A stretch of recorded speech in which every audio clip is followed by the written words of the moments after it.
हम next generation GST reforms लेकर के आ रहे हैं। ये दिवाली के अंदर आपके लिए तोहफा बन जाएंगे। सामान्य मानवीय की जरूरतों के टैक्स भारी मात्रा में कम कर दिए जाएंगे। तो हेलो दोस्तों, स्वागत है एक नए वीडियो में। जब से मोदी जी ने 15 अगस्त को अनाउंस किया कि जीएसटी का रेट कम होने वाला है, तब से काफ़ी लोग जो कार लेने वाले हैं उनके मन में काफ़ी सारे डाउट्स आ रहे हैं कि क्या करें, दिवाली तक रुकना चाहिए या फिर अभी ले, क्या करें। तो मैं आज सारा डाउट्स क्लियर करने जा रहा हूँ आपको। मैं बता दूँ कि मोदी जी ने जैसा कि बताया है, तो अभी करंट की बात करें तो करंट में जो टैक्स का स्लैब चल रहा है वो 4 स्लैब चल रहा है, 5, 12, 18 और 28, जो कि उनके हिसाब से वो कह रहे हैं कि अभी वो चारों स्लैब को कम करके सिर्फ 2 स्लैब रखेंगे, 5 और 18। तो ये 2 स्लैब रहेगी। अब कार वगैरह खासकर अब देखा जाए तो वो 28 के स्लैब में आते थे, तो उसको 28 से वो 18 के स्लैब में लाने की बात कर रहे हैं। अभी फिलहाल हर कुछ क्लियर नहीं हो पाया है, अभी सदन में डिस्कशन चल ही रहा है।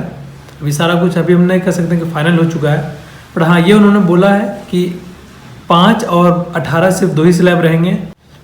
लेकिन हाँ 5 और 18 का तो रहेगा, लेकिन कुछ ऐसी चीज़ें हैं, महंगी चीज़ें जो जिसको लग्जरियस चीज़ बोल सकते हैं, उसमें 40% तक का स्लैब रहेगा। अब ये मत भूलिए कि सारे गाड़ियों में आपका रेट स्लैब कम हो रहा है, रेट कम हो रहा है जीएसटी का। तो नहीं, जो महंगी गाड़ियां हैं खासकर उसमें बताया गया है कि आपका 12 सीसी का इंजन हो और 4 मीटर से कम का हो, पेट्रोल का, डीजल का हो, 1500 सीसी से कम का हो, तो उसमें क्या होगा कि स्लैब घटेगा, 28 से 18 में आएगा। बट जो महंगी गाड़ियाँ हैं, 1500 सीसी से ऊपर की गाड़ियाँ हैं, उसमें और चांसेस है कि दाम बढ़ने वाले हैं। तो हर गाड़ियों पे ये आप क्लियर हो जाएं कि हर गाड़ियों पे दाम नहीं घटने जा रही है। और साथ ही साथ सारे ऑटोमोबाइल्स वाले ने डिसाइड कर रहे हैं, जैसे कि हम भी एक ऑटोमोबाइल सेक्टर में हैं, काम कर रहे हैं सेल्स में। तो जहाँ तक मुझे इंटरनल मैसेज आ रहे हैं, कंपनियों का कहना है कि जीएसटी घटेगी तो हमारे जो अभी हाईएस्ट पीक पे जो डिस्काउंट चल रहे हैं वो डिस्काउंट के स्लैब को कम करेंगे। जैसे सपोज़ कि अगर एक गाड़ी पे वेन्यू की बात करेगा तो वेन्यू पे 40,000 का डिस्काउंट है, तो वो 40 से 10 पे आ जाएगी, तो 30,000 का स्लैब जो डिस्काउंट का वो कम होने वाली है। तो ओवरऑल देखा जाए तो छोटी गाड़ियों पे भी अगर डिस्काउंट को घटा दिया जाए कंपनी की तरफ से तो एक ही पड़ेगा, बहुत ज़्यादा अंतर नहीं दिखने को आ रहा है। अगर कोई ऐसे हैं जो अभी गाड़ी लेने का सोच रहे हैं तो ऑफकोर्स वो ले सकते हैं। अगर बहुत छोटी गाड़ी अगर आपको लेनी है तो हो सकता है आप थोड़ा इंतज़ार भी कर लें, शायद कुछ कम हो जाए। बट कंपनियों का कहना है कि डिस्काउंट हम लोग गिराएंगे तो शायद वही रेट पे आ जाए। बट हाँ, जो महंगी कार है उसमें जाहिर सी बात है कि उसमें स्लैब 40 के अराउंड है, तो उसमें चांसेस है कि दाम और बढ़ सकते हैं।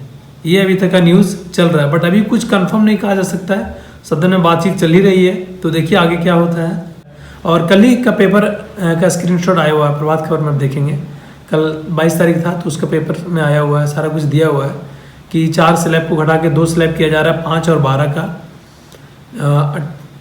5 और 18 का किया जा रहा है। जो 12 और 28 था उसको ख़त्म किया जा रहा है। बट जो लग्जरियस वस्तुएं हैं, जो लग्जरियस कारें हैं, उसमें 40% से भी ज़्यादा का टैक्स लेवल लाने का प्रस्ताव किया जा रहा है। तो ये तो फाइनल है कि जो महंगी कारें हैं वो और महंगी हो सकती है। बट जो छोटी कारें हैं, जो 1200 सीसी से कम की कारें हैं, 4 मीटर से कम की कारें हैं, ठीक है, उसमें में भी प्राइस घट सकता है। प्राइस तो घटेगा ही, बट अगर कंपनियाँ जो है ऑटोमोबाइल्स की, अगर उन्होंने अपना जो डिस्काउंट है वो अगर हटा दे, कम कर दे, तो मे भी प्राइस वो है सेम आ सकती है। तो जो भी कार लेने का प्लान कर रहे हैं अभी भी आप कार ले सकते हैं, कोई इशू नहीं है।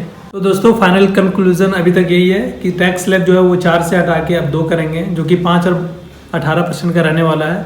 और महंगी कारें और महंगी हो सकती है क्योंकि उसमें 40% तक का स्लैब लाने की बात चल रही है। बट अभी फाइनल कुछ नहीं है, सदन में बात चल रही है।